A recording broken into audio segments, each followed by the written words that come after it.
Hi mga ka-agri. So nandito po tayo sa isang puno po ng kakao. So makikita nyo po halos lahat po itim na. Bakit po? Umitim. So ayan po ang ito po yung damage po ng mirid bugs, no? Ayan po. Tingnan nyo, makikita nyo po yung kulay ng pad. Yan, andyan po sila oh. Yan po yung mga adult po na. At ito po yung mga young. Yan.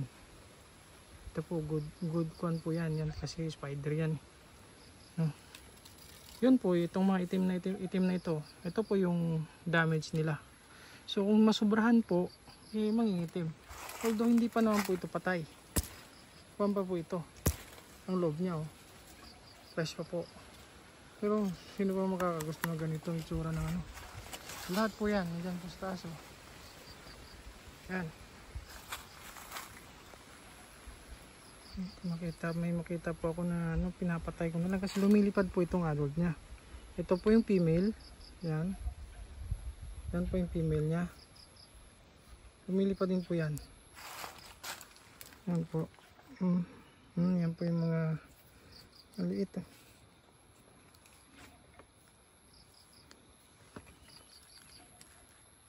Yan. So makikita niyo po.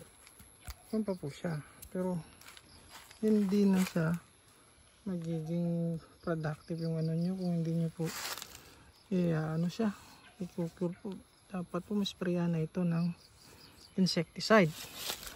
So base po sa mga farmer natin na inaano natin, binigyan natin, instructional natin na pag-apply po ng insecticide, which is ang cypermethrin po.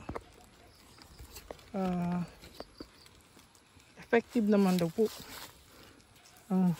Yan po. Yan po yung male, yung itim po. Ito naman po yung female na mirid bugs.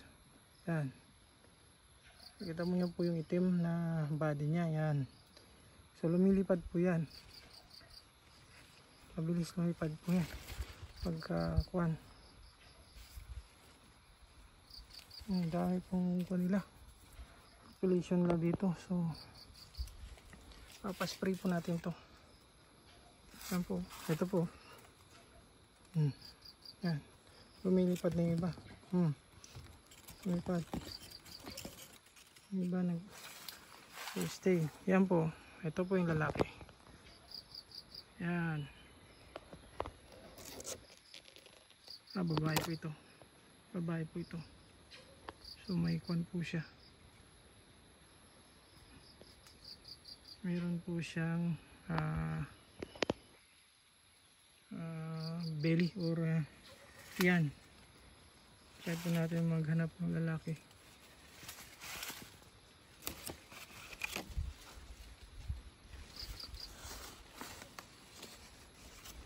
Yan, nagsiliparan na po yata.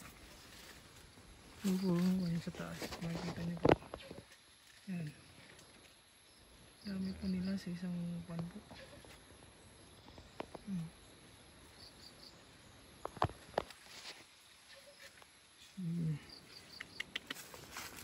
Damage. Yan, damage po.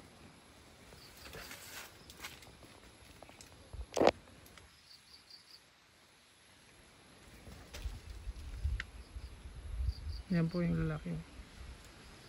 Yan, yung itim na. Yan po yung lalaki.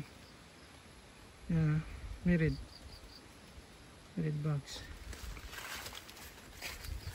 Yan po. So, halos lahat po na umitim na siya. Yan po tayo dito. Meron. So ito po yung mga young. Yung isa adult na po ito. Mangingitlog na po yan. Dyan din po yan sa pad mangingitlog.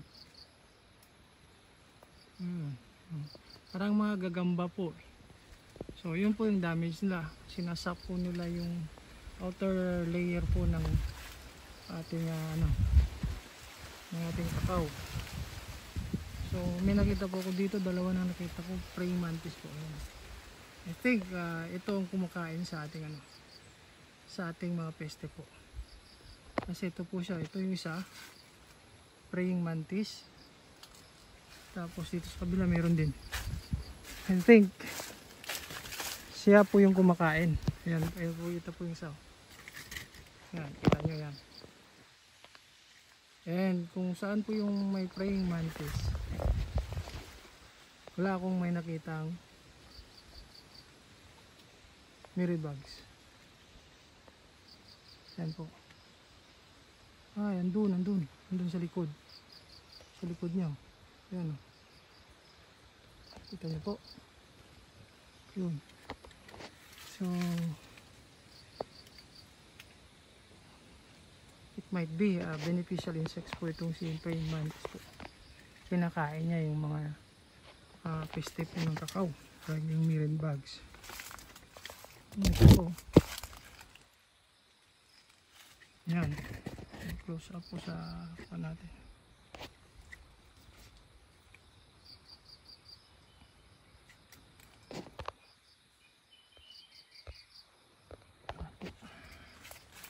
So yun naman po mga ka-agri, at maraming salamat po.